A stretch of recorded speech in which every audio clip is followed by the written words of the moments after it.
Hello, welcome to another video by LSX Engines, Tuning, and Marine. This video is not about a marine engine. This video is about a LC9 5.3 liter General Motors LS type engine called LC9, and it's in my 2009 GMC Sierra pickup truck. I bought this engine, or bought this vehicle, knowing it had low oil pressure. It had about 20 psi on the highway, and that dropped down sometimes to about 15 when it kicked into 6th gear. So I knew it had some issues going on. I could probably fix it for $500 or less. So that's what I've just started doing. So what I've done so far is I've removed the tube from the air filter over to the throttle body. The MAF sensor was in there, disconnected that. There was a vent line coming off your valve cover to the tube, removed that. Removed the clamps on either end of the tube, took the clamp out, or took the tube out.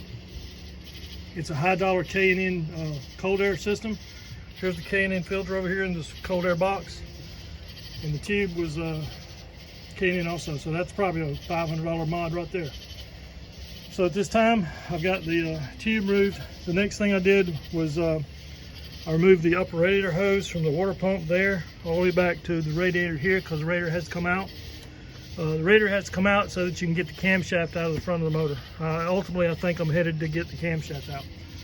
The symptoms of the car were, at least in this regard, it has another symptom, but it's got low engine vacuum, as evidenced by the map sensor reading very high, and it won't idle well. It tries to run on its stop lights. There's a high idle, and it doesn't want to come down. So I had a hunch that there was something to do with what's called stall saver, meaning that the map sensor is used by the PCM to detect when the engine's about to stall due to high map, and it opens the throttle to try to keep from stalling. So what I did was on a trip today, I disconnected the map sensor, and sure enough, it stopped doing the high idle.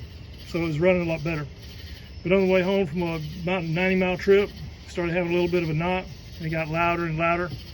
Or I wouldn't call it a knock, I'd call it more of a tick. And got louder and louder, and finally my oil pressure dropped to near zero. So there's something going on in the, well, I thought it was in the rod knock. So because when I decelerated, when I let my foot off the throttle, the oil pressure would come back up, because I thought it was because the rod bearing was no longer under any kind of load, it's just coasting, and I thought that the oil pressure would go up in that situation. But when I finally got this thing home, it had almost zero oil pressure.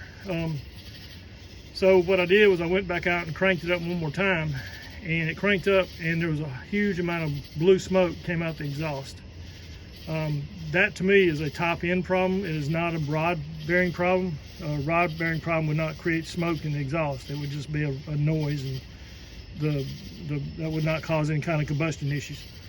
So my hunch is that there's something, either a valve lifter has gone bad, piston ring, something has allowed that smoke to occur, or that oil to get in that cylinder and cause a huge puff of blue smoke.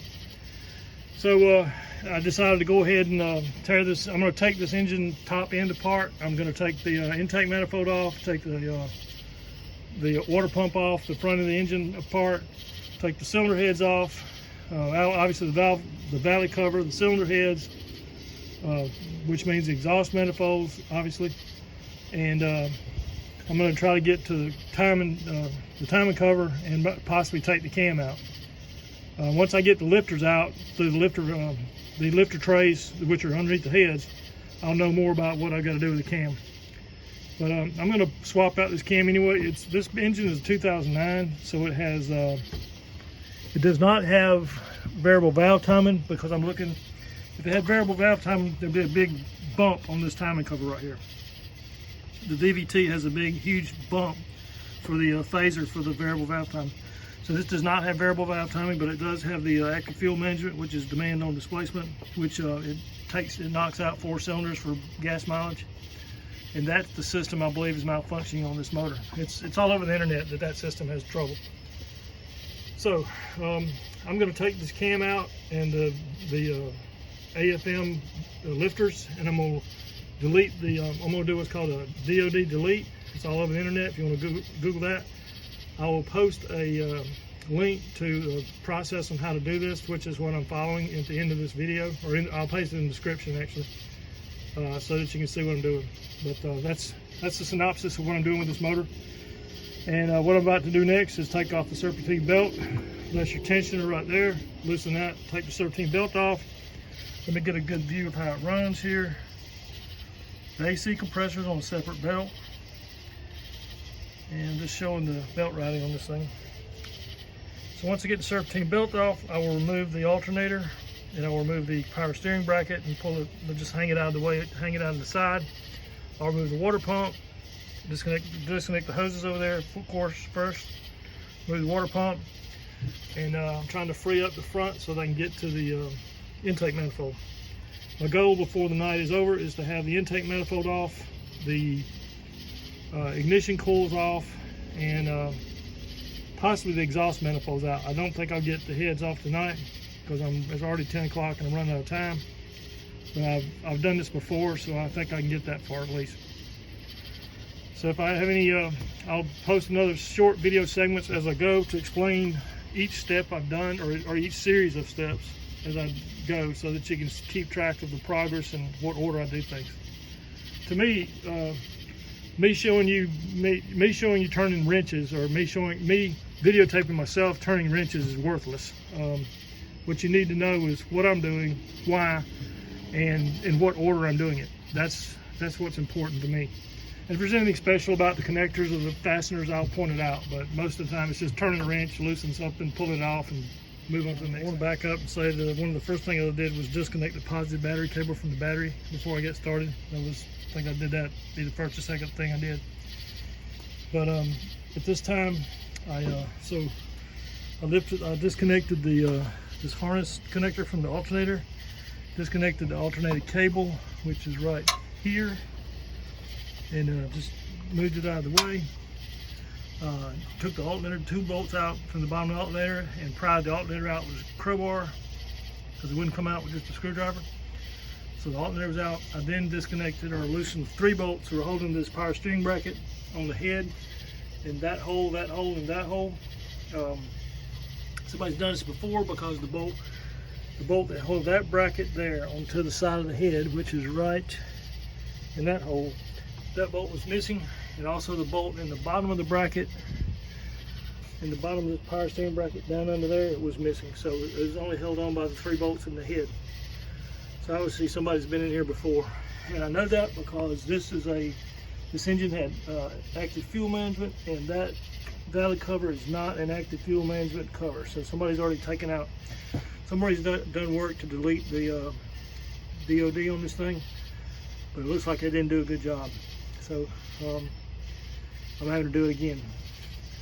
So I'm going to keep, at this time, I'm going to remove the water pump, and that'll expose the air conditioner compressor, and I'll have to take the belt off. I'm not sure if I'll have to take the compressor off at this time. I may have to because it might be in the way of the timing cover. We'll just have to see about that.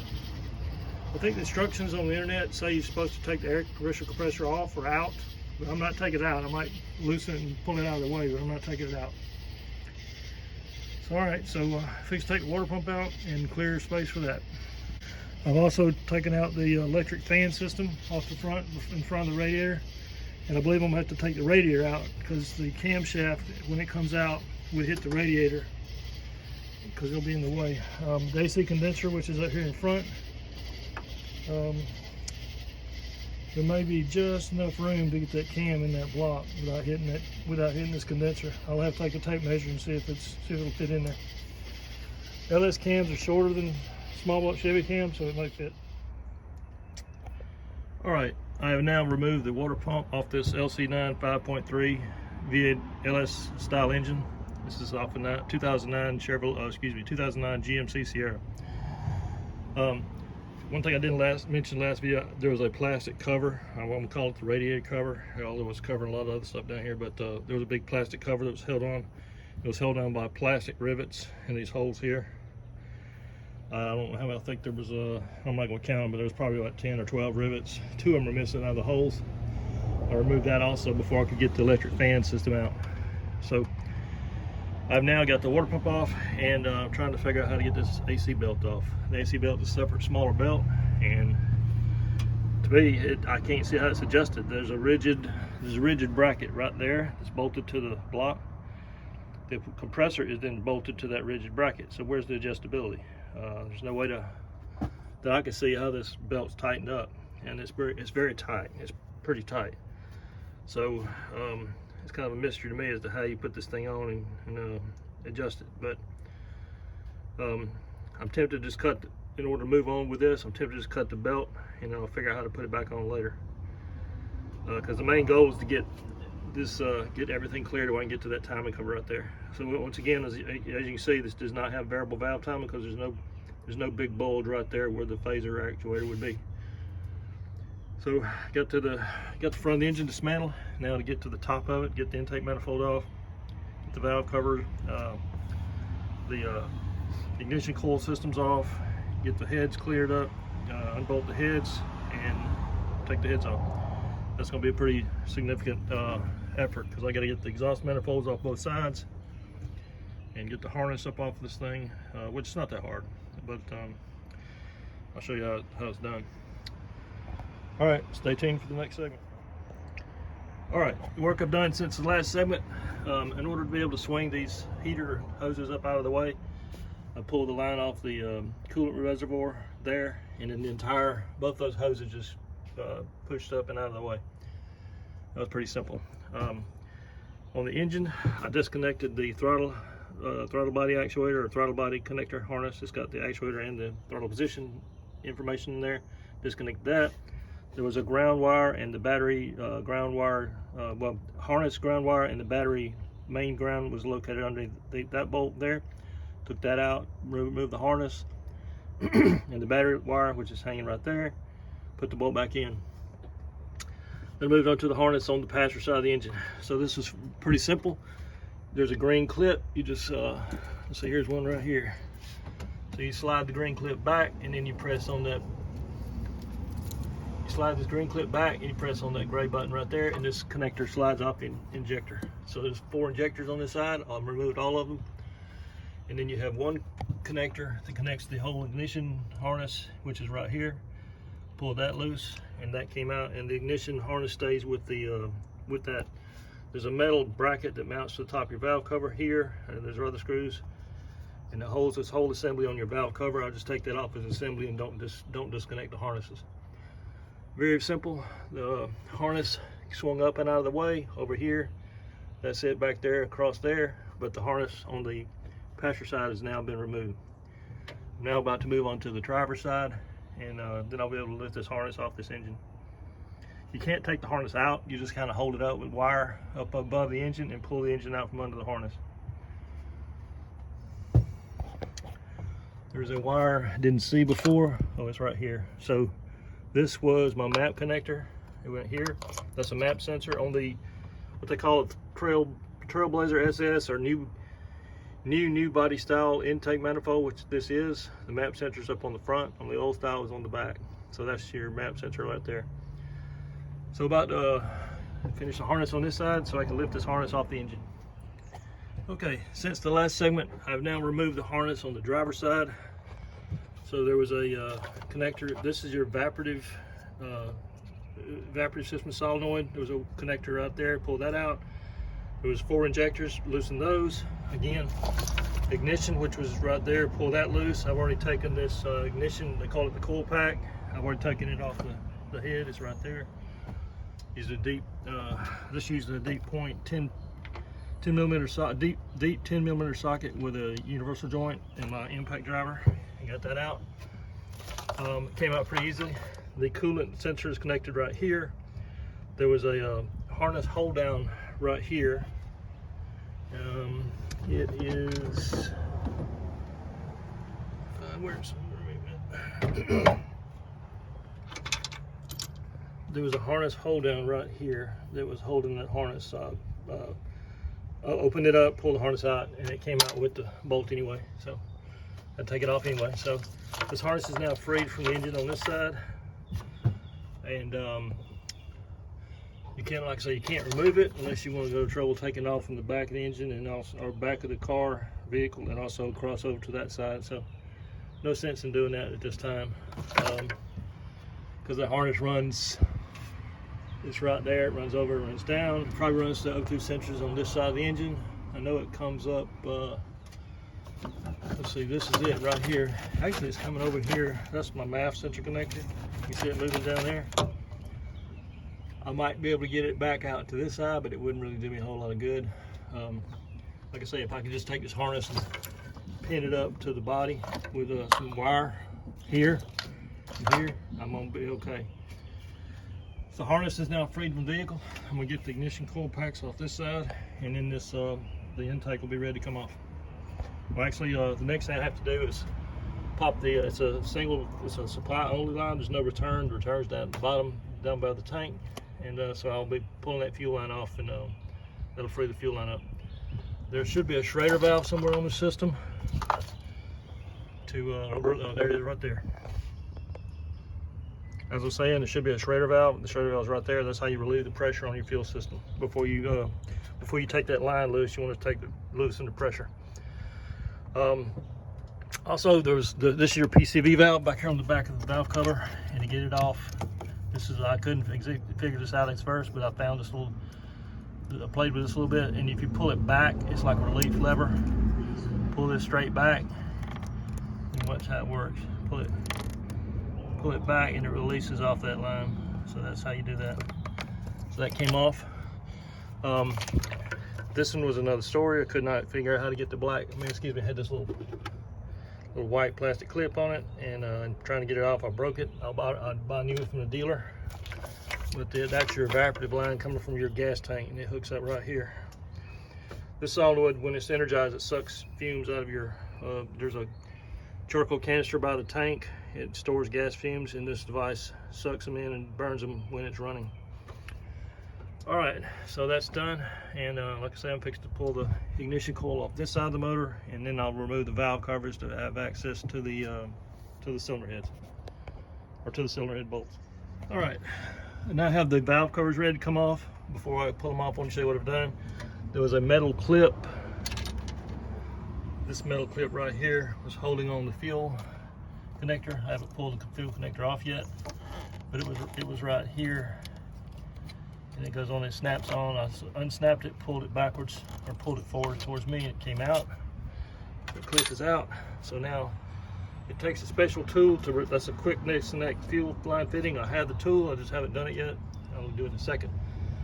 So once I get that off, I'll then remove the front. These are the front steam holes, steam vents for your heads. There was a crossover tube from there to there. I removed that just so it wouldn't get damaged. At first, I thought it was lame that somebody had put just a rubber hose on this pipe without any clamps, but then I realized, wait a minute, it's not a hose, it's just a protective cover. So it's actually a steel line all the way through. So no problem there. All right, so now, and then I removed the ignition coil pack from this side of the head, and there was only 3 bolts holding in. There was one there, one there, and one there. The back 2 bolts were not installed. So again, whoever did this before, a little bit of a sloppy job. I pulled the spark plugs off the ignition coils and just left them hanging on the spark plugs. I'll get them off later when I have a little bit more room. But right now, about to take the valve covers off and expose the cylinder head bolts. All right, I now have the valve covers off both sides of the engine. That's the passenger side, that's the driver's side. This is the oil filter, oil dipstick, and it's been held in place by the wrong size bolt. This is probably a metric size hole. It's got a standard 3/8 bolt in it. It's not all the way in, probably partially stripped out the hole. All right, the intake manifold is now ready to come off. I'll do that next, and then show the heads when I'm done. One thing I'm concerned about is the debris that's piled up on top of the engine. The debris tends to fall down in the holes where the heads are, but I'm taking the heads off anyway so I can vacuum out the pistons or the cylinders when I get it open. Not my preferred way of doing things, but if you spray some solvent in there or some soap and vacuum it out, you can get all the debris out of the cylinder. So if I wasn't removing the heads, this would be a much bigger concern, because if trash falls in there with heads on it, you can't get it out. So another thing, this head is, these two cylinder heads, no, they look like the same. Never mind, I was about to say the head gaskets are different, but they're the same. It's possible they had the heads off both sides, but I'm not sure.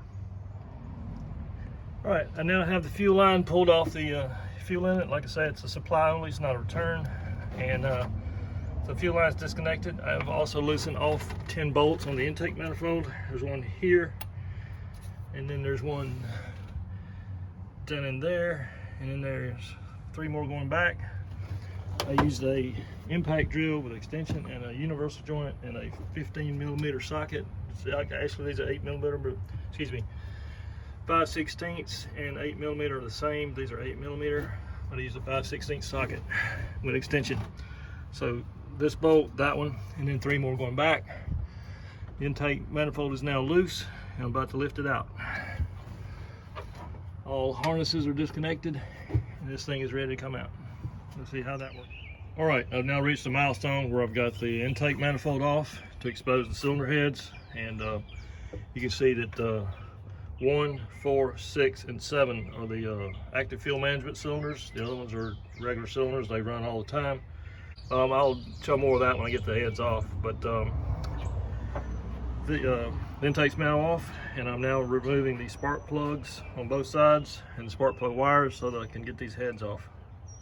One thing I did talk about in a previous video was the air conditioner compressor belt and how to get it off. I didn't see an adjustment. Well, I did found another video, which I'll put a link to in that previous video's description.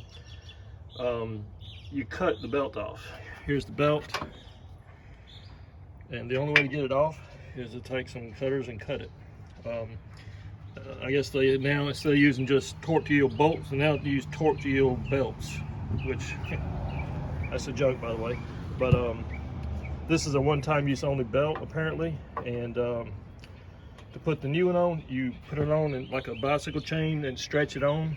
You put it on between the pulleys, and you slip it over the back side of this harmonic balancer, and you just rotate the balancer, and it stretches and slides on. So that's how you get the belt on the AC compressor. So that's an interesting thing. I've never come across it before. But anyway, all right, so moving on, I'm going to fix to take these heads off, and I'll show you what the cylinders look like when the heads are removed. I now have the exhaust manifold loose on the driver's side. I pull the gasket out, and you see from the gasket that it had a exhaust leak on the back corner, and that's understandable because this bolt was, the bolt in that hole was missing. Matter of fact, there were 2 bolts missing in this system. I had a bolt. There was a bolt there, there's a bolt there. That bolt was missing. There was a bolt right there. The bolt in the back was missing. These are the bolts that came out. And I'm going to be replacing these. They are rusted, but anyway, this has been off before because somebody left out 2 of the bolts, 2 of the 5 bolts. And that's probably why it was leaking exhaust. But anyway, that's done. Now I'm going to start unbolting the head and try to lift it off. All right, it's now several days later, but I finally got the cylinder head off. To get to this stage, I had to remove all the rocker arms off the cylinder head. Over here on this, this is the driver's side cylinder head. But anyway, I removed the rocker arm assembly off the head, and then I was able to get to the head bolts. But I also had trouble getting one of the bolts loose from the exhaust manifold to the exhaust pipe going down there. So I had to use one of those Irwin grip right devices to grab a manual nut, and fortunately I was able to get it off. But so I pulled the cylinder head off, and what I found is this engine's already had the DOD delete performed on it. DOD is displacement on demand, and it uses special lifters to deactivate cylinders. And this particular engine, it would deactivate cylinders 1, 4, 6, and 7 on the back here. Well, that system had been disabled because all the lifters that came out of this engine were the same type lifter. So somebody's already done the DOD delete on this engine, and that probably explains the misfire, because when you do a DOD delete, you're supposed to change out the cam. I haven't got to the cam yet, but I will eventually find out if the cam has been replaced or not. And so this will be verification and proof that if you do a DOD delete and you do not replace the camshaft, you will have misfires. I had them. So at this time, I'm going to remove this. One of the clues I had that the DoD delete had already been performed on this engine, or part of it, was that this top plate here, called your lifter valley cover, or actually a valley cover. Not on this engine, there's no lifters in there. But the valley cover is not a DoD valley cover. It is a standard flat valley cover. So you don't use that on a DoD system. So I'm fixing to take that off because this engine has low oil pressure, and so I'm also trying to hunt down the low oil pressure problems. And these underneath here, you'll have towers that feed oil down into the engine, and that might be a source of oil leaks. So I'm about to take this cover off and see if I can find a source of oil leaks. I have just removed the valley cover, and this is a valley cover that is used on the DoD delete systems to seal up these active fuel management towers. You can see there's 2 there, 4 more there, and 2 in the back. That's cylinder 1, cylinders 4 and 6, and cylinder 7 in the back. Normally these towers would feed oil down to your lifters to disable the lifters when the oil pressure is applied to these towers. However, if you use this type cover, this cover is supposed to seal those towers so oil can't come back out of them. And if you look at some of these seals, they don't appear to be in good shape. They're either not perfectly round. I don't know if that's normal or what the deal is, but anyway, these rubber seals are supposed to seal off the top of those towers there. So I would think an O-ring in good shape would be perfectly round and not kind of, I don't know what the shape that is, wavy or whatever you want to call it. But anyway, so here's the towers, and here's a good example I'm talking about. See how there's oil outside of that ring standing on this tower. So evidently, I don't think the tower was keeping the oil inside. There's another example there. Oil was pooling outside of that tower. Now, I don't know if it rushed in after I pulled the tower off. It's a possibility, but it looks to me like, especially this one here. So I'm gonna throw some of the oil away.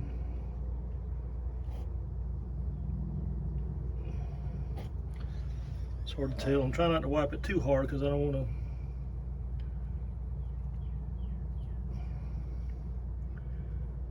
Trying to see if the seal was sealing or not, but anyway, another sign that would be there's not supposed to be any oil in here, and you can see there was oil making a path down through here going back inside the engine. So there was oil in this valley here, and I don't think it's supposed to be in here. Of course, it could have been slung up from the cam down in there too, I don't know. But anyway, this is just a sign that the seals on this cover don't do an adequate job.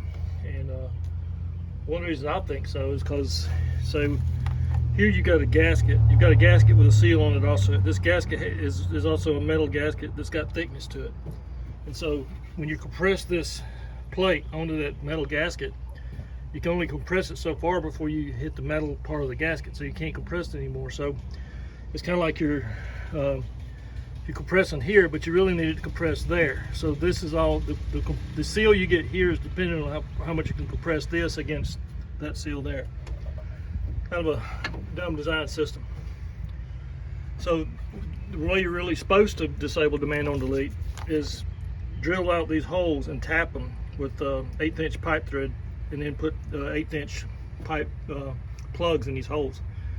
And that will definitely stop it up. So if I were to rebuild this engine, that's what I would do. I would drill these out, tap them with 1/8 inch natural pipe threads, put a 1/8 inch pipe plug in there, and that'll seal it for good. I probably definitely wouldn't return it to the active fuel management to save 5% of fuel to knowing I'm gonna have to take my engine out and rebuild it every 100,000 miles. So GM needs to really think this, redesign this thing. All right, so I've got the plate off, and now I'm about to proceed to try to get the elder cylinder head off. I've got to disconnect the exhaust down there from the bottom, 3 bolts. And then once I get that exhaust, by the way, I've already removed the oxygen sensor out the side. It was in the way of one of the bolts. I removed it out a few days ago, and just had to stop work on it then. But remove those 3 bolts, get the exhaust manifold off this side of the head, and then get the cylinder head off, and then I'll have the entire upper half of the engine stripped down. All right, I now have the passenger side cylinder head off, and this side looks a little better than the last side. I don't see any signs of a blown head gasket. There's a pretty clear distinction between the cylinders. Doesn't appear to be any blow by between the cylinders there. Of course, there's antifreeze in the cylinders from not draining the fluid. By the way, about 10 minutes in this project, I decided I'm going to replace this 5.3 engine with a 6-liter iron block engine. I'm going to build the iron block to an LS2 specification, which is approximately 400 horsepower. Also, I was going to take this exhaust manifold out, but when I loosened all the bolts, it kind of fell away from the head because the other side's not attached, and therefore I'm leaving it. I left it in for the time being while I got the cylinder head off. Looking down in here, really can't tell down there. Really can't tell that the DOD lifters have been replaced, but I have a hunch they have, since the other side was. However, it looks to me like this timing cover has not been ever taken off, so that would mean they did not change the camshaft when they did the DOD delete. So it was an incomplete DOD delete project on this engine, which explains why it was misfiring. I bet it also explains why the engine had low intake manifold vacuum, or shall I say high intake pressure. It's called MAP, manifold absolute pressure. Absolute means it's the absolute value of the pressure. So if you have a number close to 100 kilopascals, that means you have poor vacuum on this engine. I have a hunch it was because these DOD cams, the ramp profile on the lobe, from what I read, or I'll have to do a little bit more research on this and I'll put it in the comments, but I believe it has a ramp to help the spring-loaded lifters latch again, and that ramp relieves the compression in those cylinders, which is what causes your misfire. So that's why you need to replace your cam if you do a DOD delete project. Again, if you want to know what DOD delete is, there's plenty of YouTube videos, or you just Google it and then they'll explain it on the internet. All right, so the head's off. I'm now about to. Oh, by the way, there's a dowel for the cylinder head on the back, but there was not one on the front, and there was not one in the head. So when I loosened this head, it kind of just fell off that way. So again, whoever did this project did not do a very good job. They left some things out. Amazed that they got the cylinder head line back up without the dowel down there in that spot right there. All right, so I'm now finished taking this exhaust manifold. I'm going to take the motor mounts loose, at least most of it. Take the air conditioning compressor out of the way. I'm prepping this engine to be pulled out of this vehicle. All right, I now have both cylinder heads off this 5.3 LC9 engine. Just a tip on the passenger side, well actually both sides, you need to go ahead and leave the cylinder head attached to the engine and detach your exhaust manifold down there, and then detach your exhaust manifold from the head and remove the exhaust manifold first. I thought I could just loosen the exhaust manifold, let it lay aside, take the head off, and then get the exhaust manifold out later, but that didn't work because the exhaust manifold was twisting and I couldn't get the bolt loose or the nut loose down there in that hole there. So I had to put the cylinder head back on and reattach or screw it down a few bolts and reattach the exhaust manifold to the cylinder head to anchor it, and then I was able to use a lot of force and get that nut off, or the nut right there. But I recommend you go ahead and get the exhaust manifold loose from down there, and then take the exhaust manifold out before you take the cylinder head out first, or before you take the cylinder head out. So I've also got the lifters out of this side. I'm about to pull the lifters out there. I haven't seen anything abnormal about the lifters on this side. They'll look fine. The lifters on that side all look fine. So again, I believe the low vacuum was caused by the demand on displacement cam being left in this engine running standard lifters. I'll do some experiments later to verify that or prove that. So about to pull this last group of lifters out, and then I'm going to get to access to the motor mounts. I'm not going to take them completely off, but I'm going to get them loose, and then I'm going to try to get the transmission bolts at least loose from the engine. Disconnect the I'm going to have to remove the starter from underneath, and then I'm going to loosen each torque converter bolt one at a time, since I can rotate this engine. I'll loosen those, and then hopefully before long I'll have this engine completely pulled out of this truck.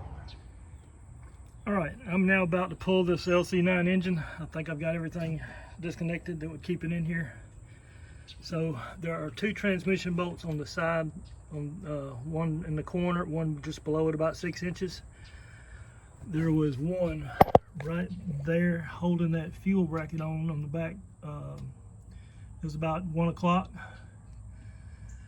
There was another bolt at 12, but I don't think it was actually holding the transmission to the engine. I'll verify that when I get it out. There's 2 more on this side, again, one in the corner and one about 6 inches below that. There was 2 on the bottom going backwards from the transmission into the engine, or into the oil pan rather.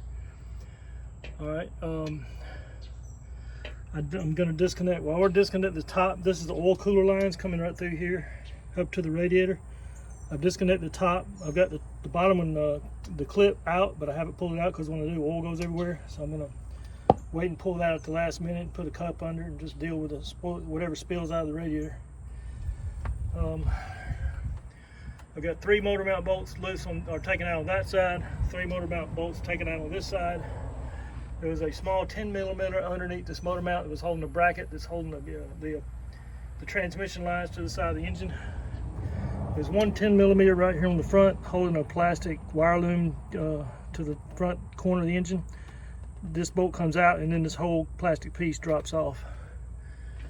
And I think that's it. Also, I took out the front cam sensor harness just because it was kind of in the way. It was easy. I just took this one bolt out and the whole harness came out with it. Also, obviously I had to get the 3 torque converter bolts loose, and the only access is right where you have to take the starter. By the way, I took the starter out. The starter out came out first. 2 bolts go in straight vertical from the bottom. It took me a little while, but I finally yanked the starter free. It just came out. I just had to pull on it a little bit harder. Starter came out, disconnected the wires. They gave me access to the torque converter bolts. The torque converter has to be rotated just in the right spot to get a socket on it. And I used a long extension, which got me all the way up to the front here, so I could reach up here, or use the torque wrench up here on the front to get it loose. So I got all 3 torque converter bolts out. Now I've got the transmission bolts out. This engine is free as far as I know, and I'm about to lift it out with this engine hoist. All right, this LC9 is now removed and it's on the engine lift, and I'm removing the engine mounts because they are shot. So the first engine mount, the driver's side engine mount is right here. You see how it's separated right there? So I'm removing both engine mounts and I'm replacing them. So now we're taking the passenger mount off and then we'll just replace them. Next thing I got to do is get the flex plate off the back, the harmonic balancer off the front, and then I can and drain the oil, and then I can start taking this thing apart and find out why it's got low oil. It's got an oil cooler on it, and I had to take the side of it loose in order to get this. The knock sensor wire was wrapped up inside behind these pipes. I had to get them loose in order to get the knock sensor wire out. There's the knock sensor right there, and so I disconnected the oil cooler lines at the radiator and just took it out with the engine. And looks like it's had a little bit of oil leak on the front up here. And I don't know what this is about. I don't know if that's factory or somebody busted a hole in it and put a plate on there to patch it. I have no idea. So I'm about to find out. Never seen that before. All right, gonna keep on and continue to dismantle this LC9. All right, I'm still in the process of stripping down this LC9 5.3 aluminum engine. Came out of my 2009 GMC Sierra. And in previous segments of this video, I stated that I did not think they changed out the camshaft, and I just found out that they did. So I took the rear cover off the engine. Well, I took the flex plate off first, and then I took the rear cover off. And it turns out it's got a comp cams 389770-02 cam in it. So what I'm about to do now is find out what the specs are on that cam. But I'm trying to see if that's metal filings right there. I can't tell. But anyway, it's got a different cam than factory. So I'm going to go inside and find out what the specs are on this cam and see what that means. All right, I now have this 5.3 LC9 engine on an engine stand for tear down, and I've got the front cover removed. And I don't see anything major that would indicate zero oil pressure. There is some scoring in the oil pump, as you can see, but I don't think that's sufficient to cause zero oil pressure. I haven't taken the oil pump off yet. I've just taken the cover off to see what condition it is. It's not great, but it's not terrible either. So about to pull this oil pump and see what's going on inside the engine. This oil pump is a part number 126-12289. It says it's for L92 in this engine also. But anyway, the oil pump is in not great shape, but it's not bad enough to show zero oil pressure. All right, the oil pan is now off this LC9 5.3, and this has had the DOD delete on it, but one thing I think they were supposed to have done is take this piece here off and plug that hole. That's a pressure relief valve for the DOD system, and I believe you're supposed to take that out and plug it. Another place where these things are prone to have lower pressures, this rubber seal here is not supposed to leak, but sometimes they leak, and it lets air in so the pump can't suck oil up, causes low oil pressure. But this one, honestly, when I took it apart, it felt fine. So I don't really think that was the problem. So I'm going to keep on taking this apart and trying to get inside and see what's going on. So now that I've got the oil pickup tube off, I'm about to remove the oil pump and see what that looks like. All right, I've now completed the tear down of a 5.3 liter engine known as a LC9 out of a 2009 GMC Sierra 1500. The symptoms of the truck was that it had low oil pressure. It had about 20 psi when I bought it, and it was getting worse by the day. And on my final trip, a 90-mile trip, the oil pressure dropped to zero by the time we reached home. I expected to have some kind of catastrophic failure that would cause me to lose oil pressure, but what I found out is just a flat, worn-out engine. Two of the rod bearings, and there went my light, but two of the rod bearings, numbers 5 and 7, were starting to spin. They had not spun yet, or they might have started or turned a little bit, but not enough to damage the rod. But they did not fit tightly in the bearing cap. They were almost they just fell out. So they were the two rod bearings not very good, 5 and 7. But then the main bearings are all toast. So here's number 1. I don't know if you can see the wear in there. That's number 1 main bearing, and it's not as bad as the rest of them. So I'm trying to let you see what it looks like. There's number 2. You see how the metal is starting to come off of it, starting to melt.